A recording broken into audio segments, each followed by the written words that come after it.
Bonjour à toutes et tous, bienvenue dans le podcast de la recherche sous la loupe. Aujourd'hui, c'est un enregistrement un peu particulier parce que nous recevons 3 chercheurs au lieu d'1. Donc nous avons Christiane Maty, Vincent Rep, qui sont donc de l'UR Gram Informatique et Technique, et Émilie Roitz, qui elle est de l'unité de recherche Corday. Bonjour à tous les 3. Bonjour.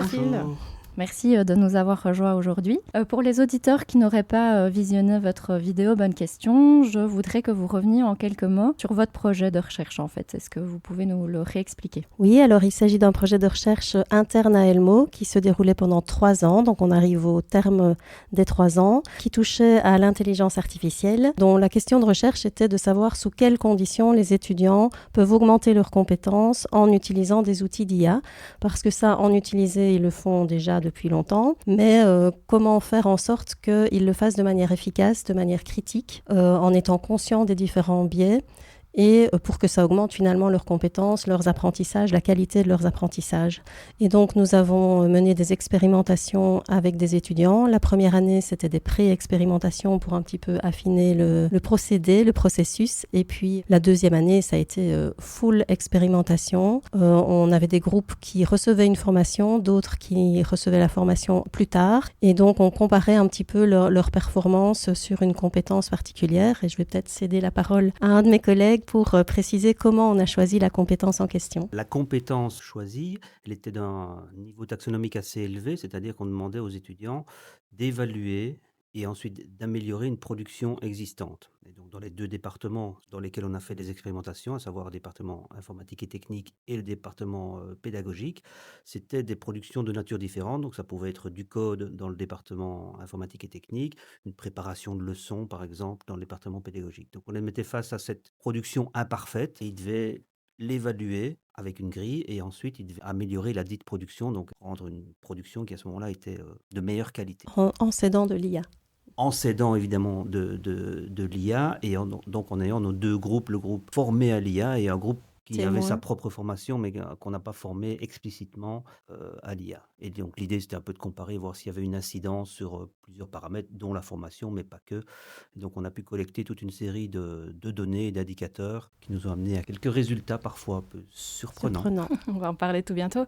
C'est peut-être intéressant quand même de noter que pour choisir cette compétence et affiner ce projet de recherche, on a interrogé des professionnels tout au début de la recherche. Donc, on a soumis une enquête à des professionnels à la fois de l'informatique et des professionnels dans des écoles, dans l'enseignement obligatoire, pour un peu mieux connaître leur utilisation de l'IA, mieux comprendre leur utilisation de l'IA. Alors, évidemment, les pratiques évoluent très, très vite. Cette enquête a eu lieu il y a 2 ans et demi. Mais c'est aussi à la lumière de ces résultats qu'on s'est dit, tiens, ben voilà, justement, cette compétence, utiliser l'IA pour améliorer une production existante, notamment, et analyser, c'est un peu de là que ça vient aussi, même si c'est quand même assez original de mener un projet de recherche avec une ambition de ce type.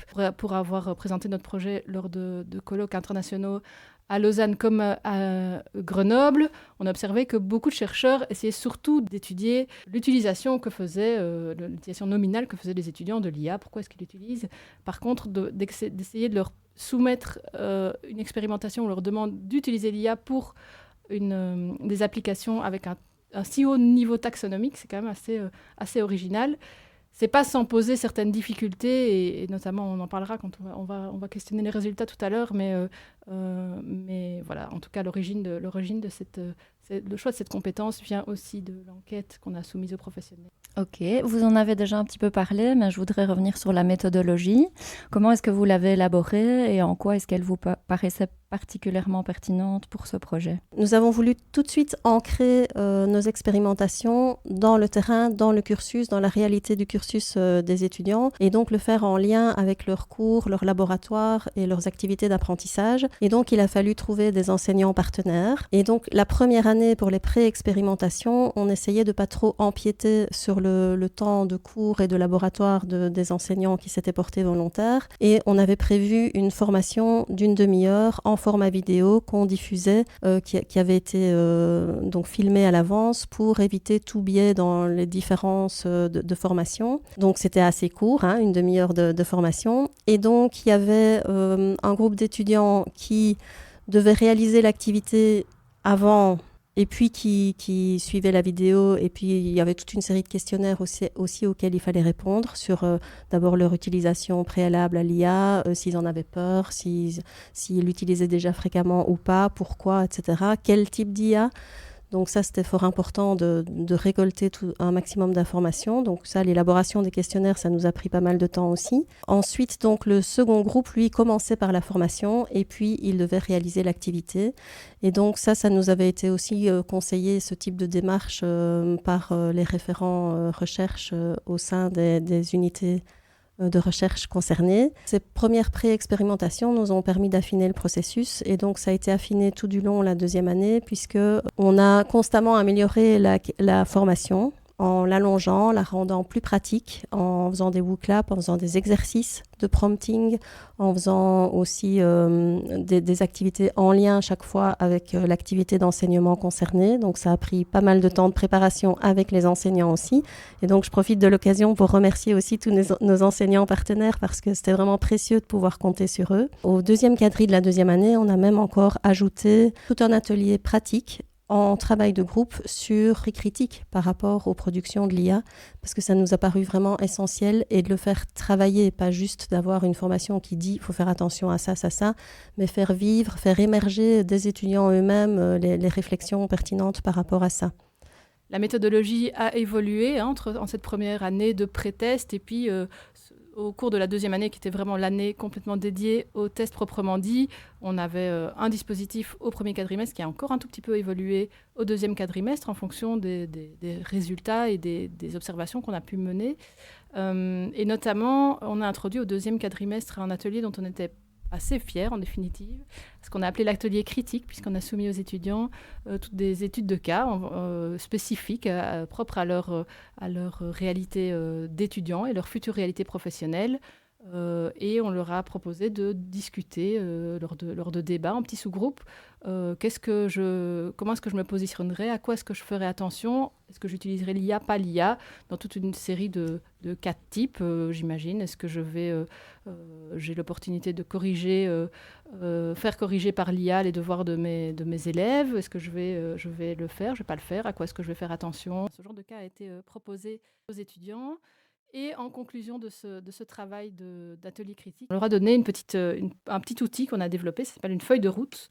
Une feuille de route qui présente toutes les questions toute une série de questions à se poser avant l'utilisation de l'IA, pendant l'utilisation de l'IA et après. Des feuilles de route qui portent sur 4 thématiques. Donc, est-ce que mon utilisation va permettre, est-ce qu'elle est pertinente? Est-ce que c'est pertinent d'utiliser l'IA ou pas? Est-ce que ça va susciter un apprentissage chez moi? Est-ce que j'ai, sur le plan de la fiabilité des questions qui se posent, est-ce que je vais récolter des données fiables ou pas? Des questions à se poser aussi sur le plan de la confidentialité et la sécurité, pas donner des informations confidentielles ou nommer certains de mes élèves, par exemple si j'interagis avec l'IA. Et puis toute une autre série de questions sur les enjeux éthiques et environnementaux. Donc voilà, une petite feuille de route avec toutes ces questions. Et puis au verso de cette feuille de route, il y a la méthode de prompting qu'on a montrée aux étudiants et qu'on leur a proposé d'utiliser dans le cadre de l'atelier pratique qu'on avait mis en place. Voilà, c'est la méthode Scope. Il existe beaucoup de méthodes différentes avec des acronymes différents, mais qui globalement toutes proposent le même type de questionnement en lien avec le prompting. Oui, au niveau du contenu de la formation, justement, on avait toujours prévu une première partie qui était c'est quoi l'IA et qu'est-ce qui différencie un logiciel classique d'un logiciel avec IA. Et puis, on avait toujours l'IA dans mon métier d'étudiant, donc pour vraiment leur montrer des usages intéressants de l'IA pour aider à la compréhension, pour aider à la génération d'idées, pour aider à la rédaction. Et puis, on avait cet exercice de prompting, cet apprentissage du prompting efficace et l'atelier critique qui est venu se rajouter pour les toutes dernières expérimentations. Et ce que je voulais dire aussi, c'est qu'on avait 2 scénarios possibles. On avait un scénario parallèle et un scénario successif. Donc, quand c'était possible et quand il y avait suffisamment de temps pour le faire, c'est le même groupe d'étudiants qui faisait d'abord un exercice sans avoir eu la formation, sans qu'on parle même d'intelligence artificielle pour voir s'ils l'utilisaient spontanément ou pas.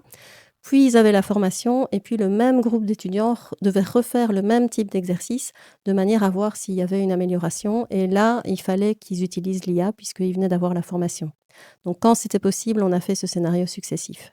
Alors, vous avez aussi déjà un peu abordé les résultats, mais c'est là où j'en viens. On est presque à la fin du projet. Apparemment, il y en a déjà certains qui vous ont surpris. Donc voilà, qu'est-ce qui s'est un petit peu passé à ce niveau-là? Oui, donc peut-être d'abord un petit focus sur les enquêtes qui ont accompagné, enfin qui ont été utilisées pendant les expérimentations. Donc, outre récolter le travail des étudiants par rapport à cette évaluation et amélioration de la production, il y avait toute une série d'enquêtes. Et donc là, on a des indicateurs par rapport à est-ce qu'ils ont eu assez de temps pour réaliser la tâche, est-ce qu'ils se sont sentis plus compétents, est-ce qu'ils ont ressenti du stress, une série d'indicateurs qu'on a essayé après de croiser pour voir si ça donnait des résultats.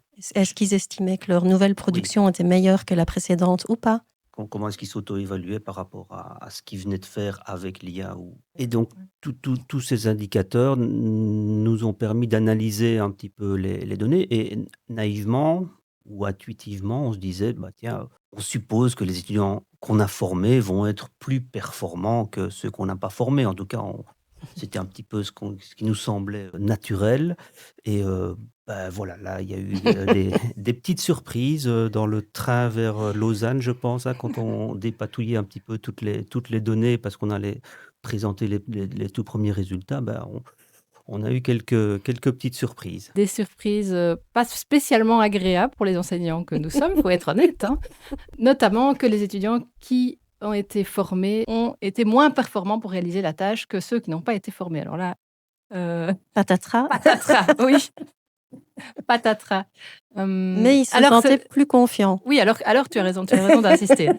Donc d'une part, ils se sentaient plus confiants après la formation, mais moins performants. Bon, c'est pas très réjouissant comme conclusion, Constat, ouais. comme constat, mais par contre, on n'est pas du tout les seuls à observer ce genre de surconfiance, en définitive, que les utilisateurs de l'IA se sentent plus confiants grâce à l'IA et peut-être une forme d'anesthésie de l'esprit critique corrélée à cette situation. Alors, il y a ça, c'est un constat qui est partagé par beaucoup d'observateurs.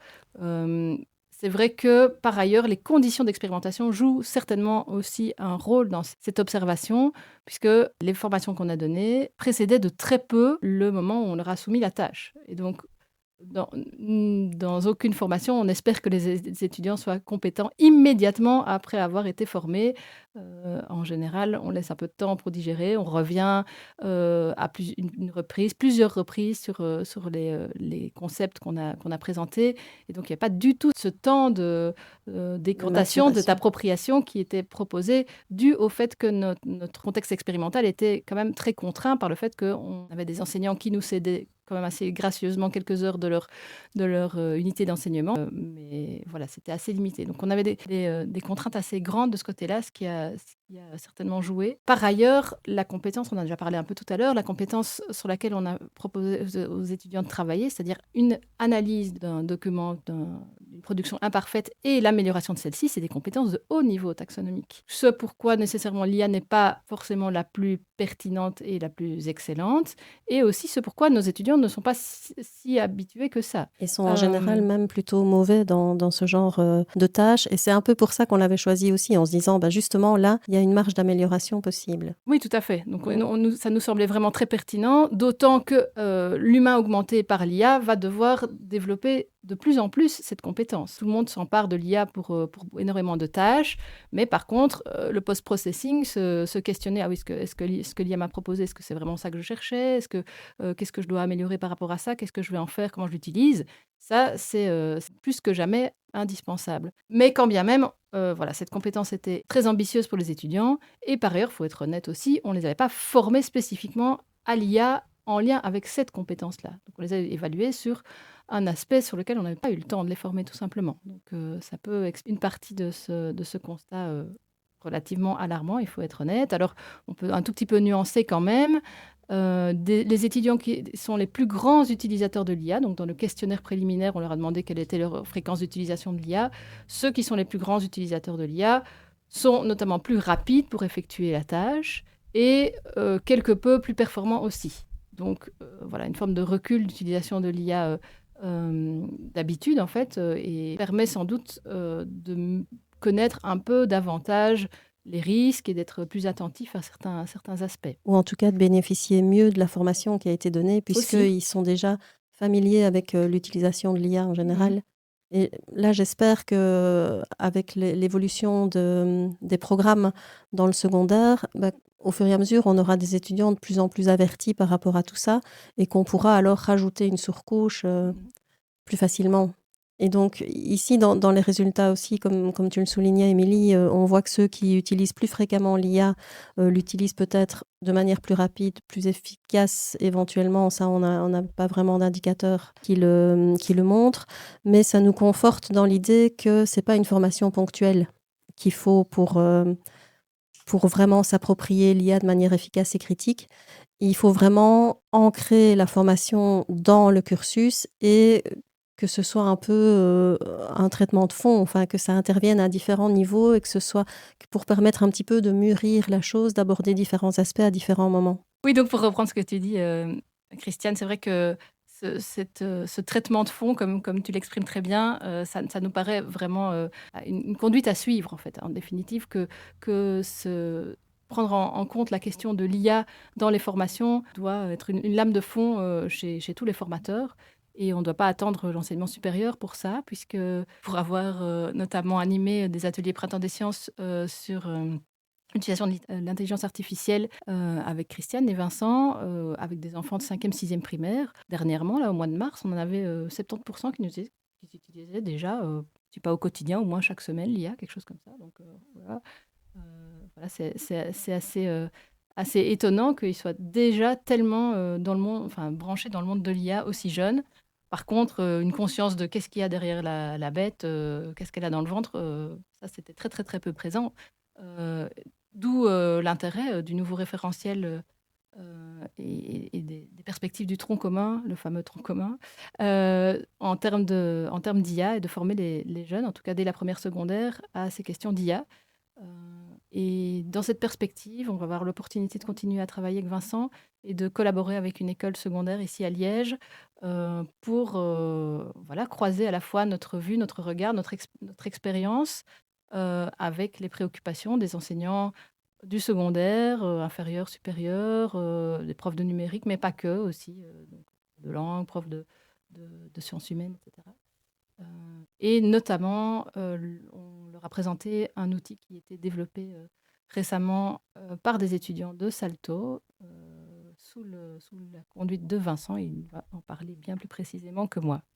Oui, donc effectivement, suite à nos expériences dans la recherche et suite au fait qu'on a quand même bien vu qu'il était important d'apprendre à manier la bête, comme tu l'as nommé, de pouvoir prompter de manière efficace et aussi avoir toujours ce regard critique, a germé l'idée donc de développer une application spécifique pour ces 2 points. Et comme je m'occupe de la mini-entreprise de développement logiciel Salto au sein du cursus informatique, on a fait un partenariat entre nous et moi, en quelque sorte, pour lancer ce projet-là avec des étudiants. C'était et ce sera encore, puisqu'on va continuer ce projet l'année prochaine, très enrichissant. Et donc l'application en question, on l'a appelée Sherpai, avec le AI à la fin, mais on a décidé de la nommer Sherpai. Et donc elle permet de faire 2 choses. Déjà, le public cible, c'est plutôt des élèves de secondaire ou des étudiants du supérieur. C'est pas trop limité, mais notre première cible, c'était les élèves du secondaire. Et elle permet aux enseignants de mettre en place des exercices à destination donc de leurs élèves, qui amèneraient les élèves à prompter, donc à faire des requêtes à l'IA pour résoudre cet exercice. Donc, par exemple, obtenir une petite synthèse sur un fait historique, la bataille de Waterloo, par exemple, qui est notre exercice habituel. Et en fait, l'application, ce qu'elle va faire, elle va décortiquer le prompt fait par les élèves pour indiquer s'il a bien respecté la méthode SCOPE dont Émilie parlait plus tôt. C'est-à-dire que le prompt doit contenir toute une série d'éléments de contexte, l'objectif, le processus, le format de la réponse, etc. Donc il y a vraiment un retour direct qui est généré par l'IA, mais direct vers chacun des élèves individuellement par rapport à leur prompt, par rapport à ce qu'ils ont fait. Et l'application va leur dire, là c'est bien, sur l'objectif c'était bien, par contre le contexte, tu devrais être plus précis, peut-être que tu devrais préciser que c'est à destination de tel type de public, etc. Et donc ça les amène à mieux prompter. Alors pourquoi mieux prompter? Parce que certainement, heu, un bon prompt va nous amener des meilleurs résultats, mais il y a aussi toute la dimension de compétences transversales qui sont développées. Donc il y a des articles scientifiques qui parlent de cet aspect-là. Donc si j'arrive à bien prompter, c'est que je développe en même temps des compétences de résolution de problèmes, de contextualisation, de verbalisation d'une situation, etc. Et donc ça, c'est des compétences évidemment très importantes aussi dans tous les domaines, dans tous les milieux. Donc ici, on combine le fait de j'apprends un petit peu à mieux collaborer avec l'IA et en plus, je développe ces compétences particulières. Et si je peux me permettre, en plus, écologiquement, c'est mieux de faire un bon prompt efficace plutôt qu'une très très longue conversation avec l'IA. Oui, d'ailleurs, dans ce projet Sherpa, on a dans l'idée, pour le moment c'est encore dans les cartons, mais d'ajouter une dimension de responsabilisation éco-sociétale. Mais bon, ce n'est pas encore en place, mais bon, c'est dans les cartons. Donc ça, c'est pour la partie prompting. Donc on va amener l'élève ou l'étudiant à affiner son prompt, à avoir le prompt qui soit le plus qualitatif possible.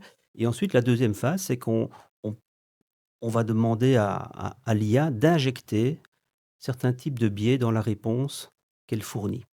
Et donc là, de nouveau, l'enseignant qui crée l'exercice, hein, c'est lui qui est à la manœuvre, il va pouvoir décider, OK, je voudrais bien que tu injectes un biais de genre, un biais, une généralisation abusive ou simplement une erreur factuelle dans le texte de la réponse. Et donc l'étudiant va recevoir une réponse erronée qui contient des biais ou qui contient des erreurs factuelles, et il va devoir les repérer dans le texte et même les classer, peut-être même justifier pourquoi il pense que c'est un biais. Et suite à cette détection que l'étudiant aura fait des différents biais et erreurs, il recevra de nouveau un feedback qui lui dira oui, tu as bien détecté tel et tel biais, ce sont des biais parce que, et on va expliquer les raisons. Et puis on va lui dire, bah, par contre, tu en as laissé passer l'un ou l'autre. Et donc ça développe leur esprit critique. En tout cas, ça les oblige à relire, à aller revoir ce qui se passe dans ce texte, ce qui a été écrit, et ne pas le prendre pour argent comptant et faire un copier-coller dans le travail qu'ils doivent peut-être rendre pour un enseignant, etc. Donc c'est ces deux aspects-là qui nous semblaient importants. Donc l'application, elle est là, en cours de développement, mais le prototype est en place, et l'année prochaine, on va le mettre à disposition de certains enseignants dans certaines écoles, dans le cadre d'autres partenaires, pour voir un petit peu comment ça peut être utile ou comment ça doit être amélioré peut-être par rapport aux besoins de terrain. Alors, vous avez des expériences de chercheurs différentes. Est-ce que vous pouvez revenir chacun un petit peu sur votre parcours et aussi sur ce qui vous a amené finalement à vous lancer individuellement, mais ensemble dans ce projet? Personnellement, moi, j'avais pas vraiment d'expérience de recherche. J'avais participé à un projet Erasmus, l'hôpital virtuel, hein, qui a initié ce beau projet d'hôpital virtuel utilisé dans le paramédical, donc en collaboration avec plusieurs pays. Mais vraiment en recherche, j'avais pas d'expérience. Et l'idée, c'était de se lancer au départ avec Vincent. C'est lui qui avait proposé, qui s'est dit, tiens, et si on essayait de se lancer dans un premier projet de recherche ensemble. Voilà, quand on a un petit peu imaginé le sujet, etc., ça, c'était vraiment hyper motivant. Et puis, quand on nous a dit, bah, finalement, ça a un grand aspect pédagogique, et ça, c'est quelque chose qui m'intéresse depuis toujours. Moi, je suis, comme dirait Alexandre Laudet, je suis plus pédagogue qu'informaticienne. Et donc, le fait de s'adjoindre quelqu'un du pédagogique, ben, c'était très riche aussi. Et donc, c'est vraiment ça qui nous a motivés. Et puis, je trouvais que c'était vraiment bien organisé aussi au niveau de Elmo pour les formations. Puisque dès le début, on pouvait s'inscrire à des formations, être libéré dans nos horaires pour pouvoir participer à ces formations. Donc, je trouvais que ça avait l'air de bien rouler. Oui, donc je n'ai pas à proprement parler, je n'avais pas à proprement parler d'expérience de recherche préalable, hein, puisque j'ai travaillé d'abord dans le privé et puis ici à Elmo 2009. Et en fait, ce qui a déclenché, bah, tout le monde s'est pris un peu l'arrivée de ChatGPT un petit peu comme ça, de manière un petit peu brusque et violente. Et puis j'ai un peu testé, j'ai un peu éprouvé, j'ai un peu regardé ce que ça donnait par rapport à des questions d'examen, ce genre de choses-là. Et bon, j'ai quand même été assez secoué par les résultats. Et donc, c'est là que je me suis dit, bah, on ne peut pas juste être des observateurs, il faut peut-être essayer de- d'étudier ce phénomène qui s'impose à nous et de voir un petit peu peut-être comment l'exploiter au mieux. Et donc voilà, c'est comme ça que l'idée a germé. Bon, quelques coups de téléphone et puis, bah, oui, on va présenter ça et puis ça a été accepté, l'arrivée d'Émilie et voilà. Puis après tout se met en route, je vais pas dire qu'on tâtonne, mais au début on essaie un peu de trouver les meilleures manières d'avancer et par rapport à ce qui a été dit, préalablement sur le dispositif qui présente, certaines lacunes ou certaines améliorations, ben voilà, c'est des choses qui se construisent petit à petit. La première année, beaucoup de changements, hein. On a des dossiers, nouveaux départs sur notre équipe Dans tous les Teams parce qu'on se sens. dit: «Ah ben non, il faut qu'on réoriente, qu'on fasse autre chose» et Le donc choix de la compétence aussi, le choix c'était de pas la compétence, simple. il y a eu du débat et voilà. Mais ça Des prend du flipcharts, temps. Ça prend du temps dans un projet de recherche à arriver à bien fixer les choses et on voit même on les a pas si on pouvait recommencer aujourd'hui Oui, à zéro, évidemment on qu'on ferait changerait mieux. encore d'autres choses, quoi. Mais c'est bon, ça, c'est la vie et c'est comme ça. Donc voilà, c'est comme ça que s'est lancée cette expérience de recherche qui se termine, mais pas tout à fait, puisqu'on a encore une année pour un peu valoriser les produits de la recherche, notamment Sherpaï dont j'ai parlé tout à l'heure. Oui, moi par contre une expérience de recherche, après mes études d'ingénieur. J'ai travaillé pendant un peu plus de 4 ans, à la fois au laboratoire d'astrophysique de Grenoble et au laboratoire d'astrophysique de Liège, dans la modélisation de disques protoplanétaires autour d'étoiles jeunes et puis aussi dans la conception d'instruments d'optique intégrés pour le VLTI, un tout autre domaine. Quoi qu'il en soit, j'ai toujours été particulièrement intéressée par la recherche et voilà, je pense que ça fait partie de mon ADN, avoir envie de chercher, de découvrir, de lire, voilà. Maintenant, c'est vrai qu'avant de débuter ce projet, quelques mois avant, j'en avais touché 2 mots à Grégory Vos. J'avais envie de me lancer dans un projet, en lien avec à la fois les technopédagogies, je dirais et la réalité du département pédagogique et je lui avais suggéré, enfin soumis l'idée de développer, non plus un hôpital virtuel, mais une école virtuelle. C'est-à-dire un démonstrateur qui permettrait à nos étudiants qui se plaignent toujours de ne pas avoir d'assez d'heures sur le terrain, de pouvoir, grâce à la réalité virtuelle, se tester leurs compétences professionnelles dans un démonstrateur, une école virtuelle. C'est beaucoup plus compliqué à mettre en place qu'un hôpital virtuel parce qu'il n'y a pas un échange avec un seul patient. En général, dans la classe, il y a bien plus qu'un élève, ce qui nécessite de simuler beaucoup d'interactions multiples. Voilà, donc je pense que ce projet n'était pas encore vraiment mûr.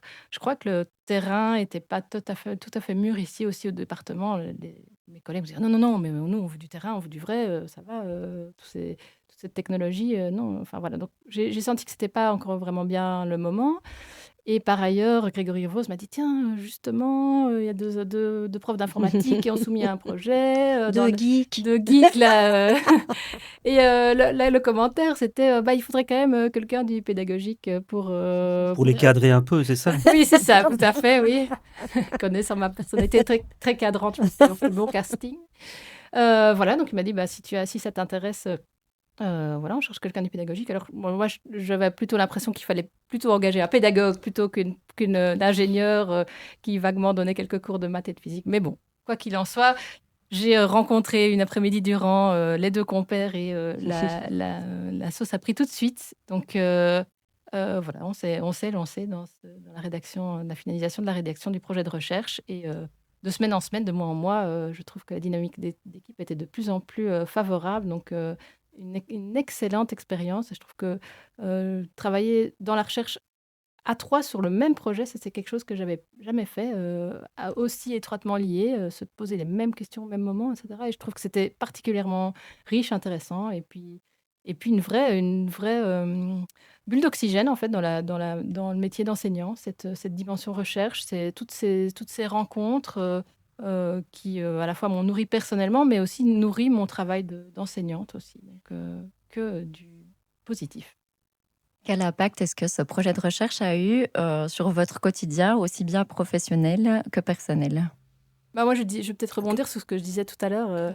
Je trouve que c'était une vraie bulle d'oxygène parce que ça m'a permis de sortir la tête de l'eau de certaines réalités qui sont parfois un peu plus complexes dans la vie professionnelle. C'est aussi un facteur de stabilité. Là, on sait qu'on est parti sur... c'est une richesse de savoir qu'on est parti sur 3 ans, qu'on on a ce jeudi, c'est toujours ce jour fixé où on sait qu'on va rencontrer les mêmes collègues, globalement presque toujours au même endroit. Donc de ce point de vue-là, du point de vue humain, je trouve que c'était très riche. Maintenant, ça m'a permis de me questionner plus en détail, en profondeur sur la question de l'IA, en fait. C'est vrai que quand Grégory Voss m'a dit, bah voilà, le projet, c'est l'utilisation de l'IA. Quoi? Mais moi, je suis tout sauf l'IA, ce truc qui va encore consommer plus de ressources. En fait, voilà, vraiment à la fois une relation amour-haine avec cette idée de s'engager dans un tel projet. Mais rapidement, je me suis dit, en fait, ce que j'ai envie de questionner, c'est l'utilisation juste et parcimonieuse. On ne va pas l'éviter, toute une série de personnes vont s'en emparer, mais par contre, être un facteur, quelqu'un qui peut sensibiliser à la juste utilisation, au juste dosage, ça me paraissait quand même en fait très sage comme attitude, plutôt que de dire non mais allez, ça consomme trop, oubliez ça, prenez votre crayon, votre bic, ce sera aussi efficace pour vos compétences personnelles, chers étudiants. Mais donc voilà, alors avec l'opportunité, enfin oui, même une forme d'obligation de moi-même me mettre les mains dans le cambouis et tester, et ce que j'aurais sans doute pas du tout pris le temps de faire si je n'avais pas été partenaire de Christiane et Vincent pour ce projet. Donc voilà, l'opportunité de me former.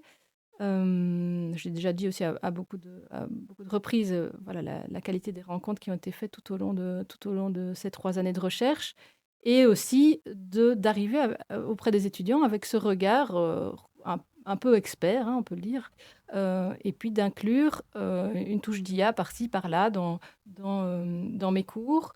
Et je pense que c'était particulièrement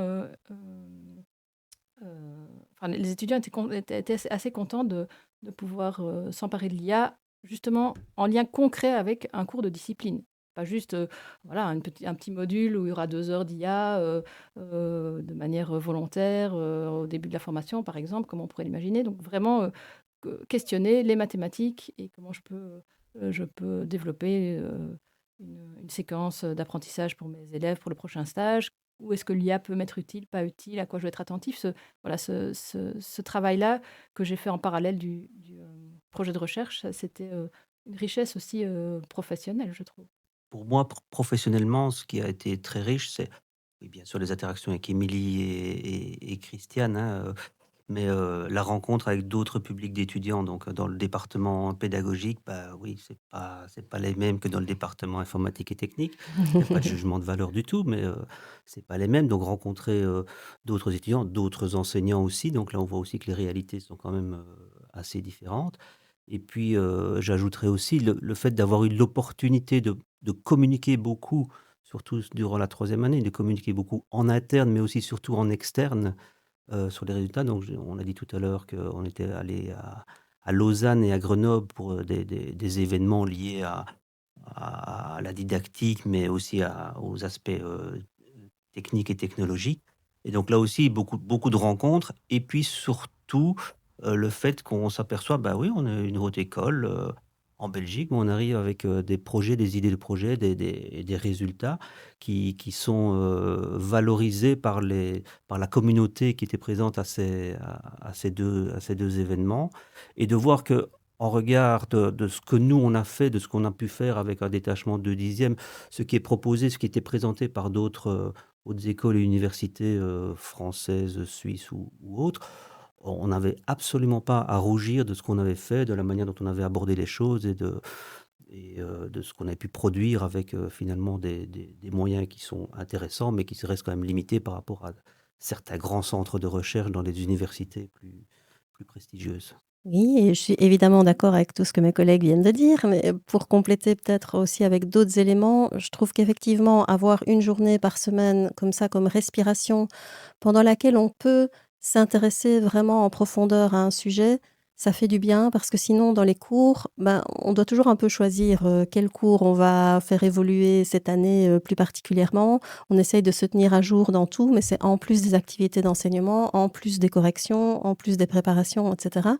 Et là, ça offre vraiment un moment pour creuser un sujet et le creuser par le biais aussi des articles scientifiques, ce qu'on ne fait pas nécessairement, en tout cas moi pour préparer mes cours, c'est plutôt par rapport à des matières, à des savoir-faire et pas tellement par rapport à des articles scientifiques. Donc c'était très intéressant d'un petit peu découvrir tout ce monde un peu différent, cette manière d'explorer les choses un peu différentes et de prise de recul. Par contre, choisir se renoncer, donc il a fallu décider de quels cours on lâchait les uns comme les autres. Et comme on adore donner cours, c'est toujours un petit peu compliqué. Et, mais ça s'est retrouvé quand même, le fait de donner cours, c'est quand même retrouvé aussi dans notre projet de recherche, puisqu'il a fallu construire progressivement la formation à l'IA qu'on imaginait comme pertinente en fonction du temps qui nous était imparti. Et donc ça, c'était très, très gai aussi, de pouvoir imaginer cette partie atelier pratique aussi. Enfin, moi, j'ai vraiment adoré réfléchir à tout ça et vraiment bien penser tout ça.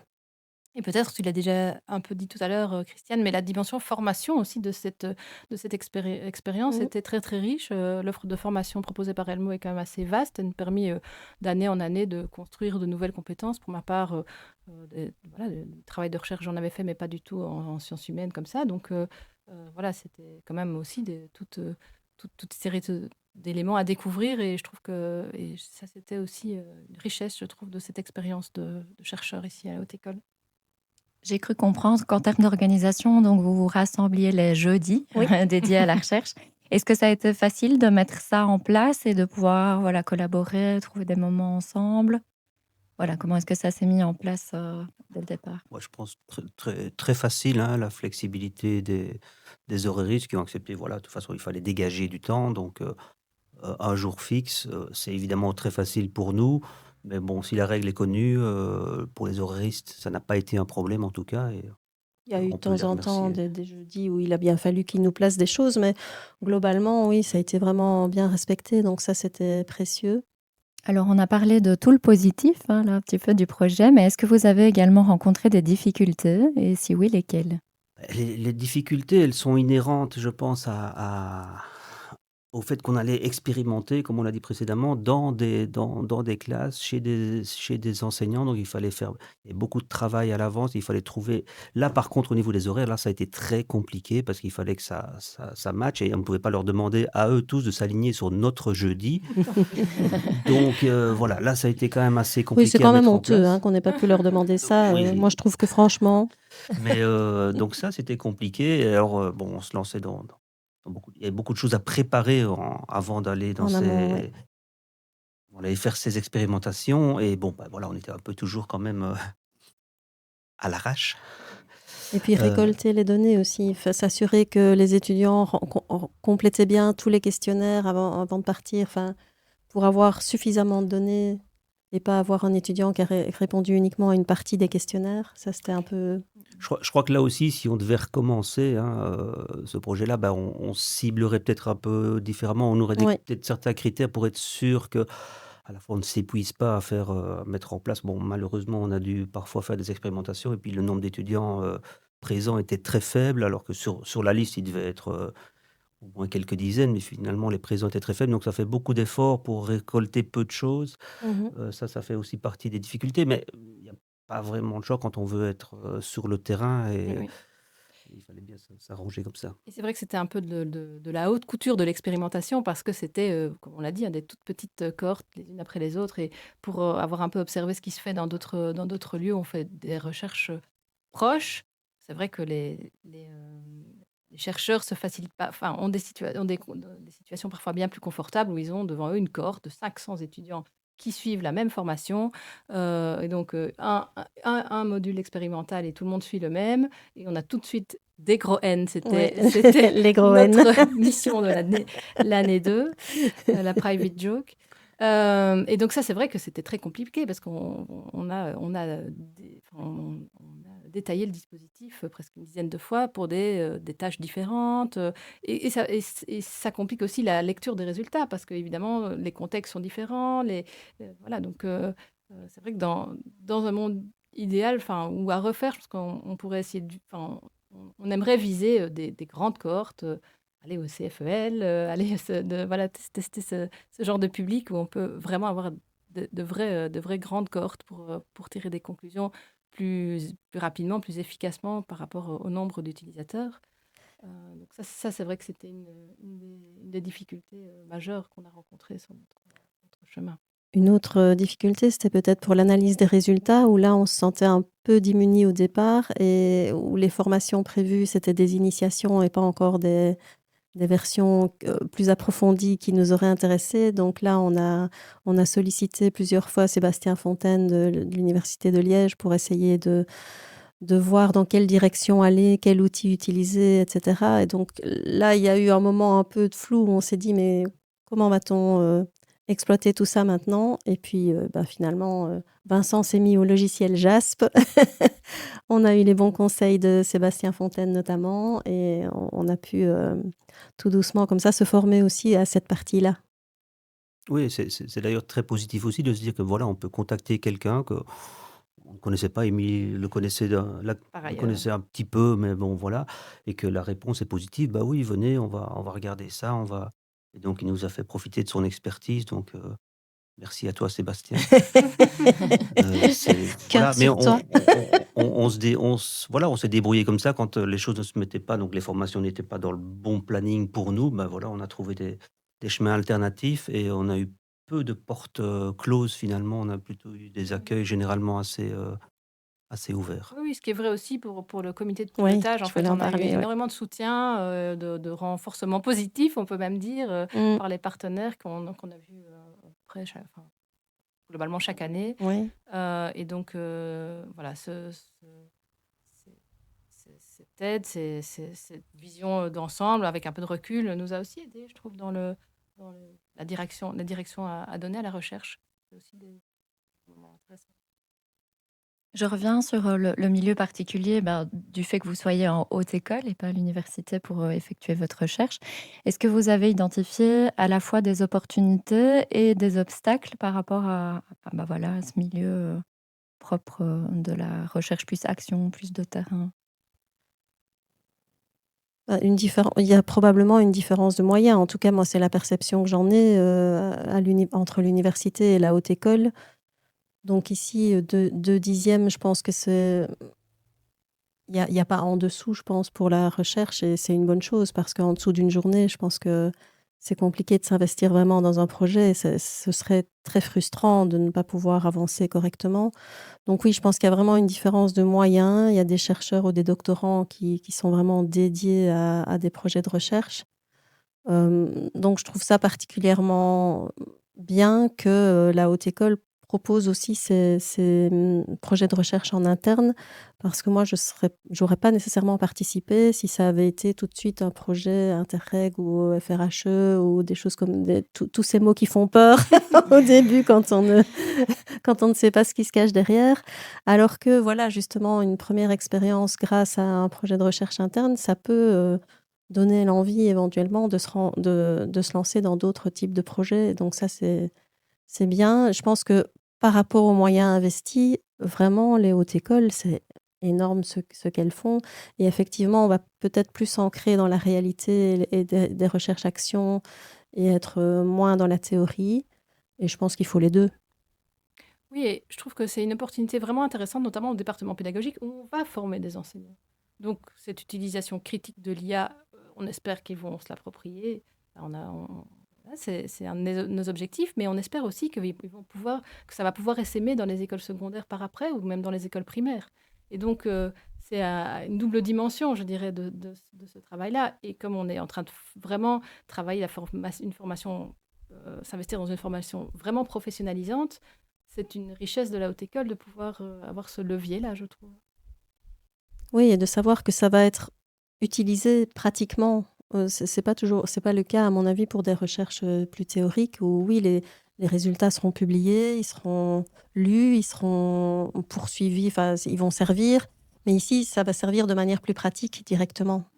Et ça a déjà servi quelque part aux étudiants qui ont, Ils ont qui ont bénéficié. bénéficié donc de cette formation, etc. quelque part, et c'est déjà Oui.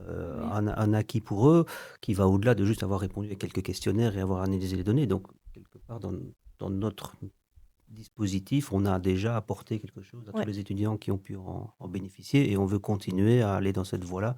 Espérer que ce qu'on a mis en place va être utilisé à plus grande échelle et à différents niveaux scolaires. Et c'est vrai qu'à ce titre-là, pour avoir rencontré un certain nombre d'étudiants, notamment du Régenda récemment, qui, eux, n'ont pas pu bénéficier enfin, certains n'ont pas eu l'occasion de bénéficier de l'expérimentation, ils ont dit, en fait, tous les étudiants ici devraient pouvoir bénéficier, du pédagogique, devraient pouvoir profiter de cet outil Sherpai et de bénéficier de la formation que vous avez développée. C'est quand même très agréable d'entendre les étudiants qui disent, ah, mais en fait, vous devriez penser à tout le monde et ce serait intéressant pour nous tous. Et voilà, donc ça reste à concrétiser dans les prochains mois et années. Et par ailleurs, dans les perspectives, on a aussi décidé de lancer de la formation continuée pour l'année prochaine et proposer aux enseignants du secondaire de profiter d'une journée complète de formation dès l'année prochaine, au mois de février. Voilà, pour je dirais, leur proposer de se questionner sur l'appropriation de l'IA, des questions d'esprit critique, les questions de méthodologie, les questions de recherche de biais, à la fois en utilisant une partie de la formation qu'on a développée pour notre expérimentation, en l'adaptant bien sûr au public des enseignants du secondaire et aussi en leur faisant découvrir Sherpai.